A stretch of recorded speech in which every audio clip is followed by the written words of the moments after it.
Khyber Pakhtunkhwa assembly امن جرگے کا اعلامیہ جاری کر دیا گیا۔ پشاور میں امن جرگے اعلامیے پر اسپیکر سمیت 21 جرگہ ممبرز کے دستخط موجود ہیں۔ امن جرگہ تجویز کرتا ہے کہ صوبائی حکومت اسمبلی صوبائی ایکشن پلان مرتب کرے۔ پاک افغان کے تمام تاریخی تجارتی راستوں کو فی الفور کھولا جائے۔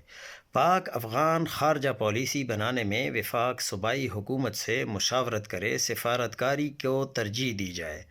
امن جرگے کی تجویز ہے وفاقی اور صوبائی حکومت کے مابین تناؤ کو کم کیا جائے۔ مشترکہ مفاد کونسل کا اجلاس آئینی مدت کے مطابق بلایا جائے۔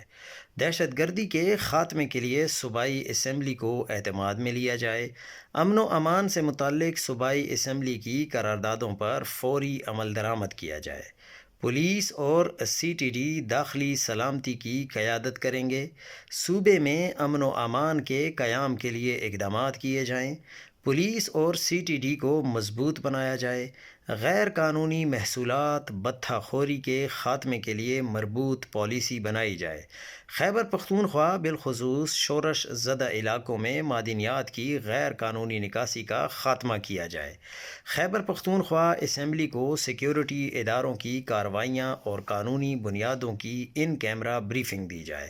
صوبائی سطح پر امن کے لیے فورمز قائم کیے جائیں جن میں غیر سرکاری ارکان شامل ہوں۔ شہری سطح پر پولیس، کنٹونمنٹ اور بلدیاتی اداروں کے مابین ہم آہنگی کے لیے سیلز قائم کیے جائیں۔ مذکورہ سیلز چیک پوسٹوں کے خاتمے کے لیے مقررہ وقت پر منصوبے قائم کیے جائیں۔ مقامی حکومتوں کے استحکام اور مالی تحفظ کے لیے ترامیم کی جائیں۔ نیشنل فائنانس کمیشن کو صوبائی فائنانس کے ساتھ منسلک کیا جائے۔ وفاق کے ذمے صوبے کی آئینی مالی حقوق کی مد میں رقم دی جائے۔ آرٹیکل 151 بین الصوبائی تجارت پر عملداری کی جائے تاکہ کے پی کے کو گندم کی ترسیل ہو سکے۔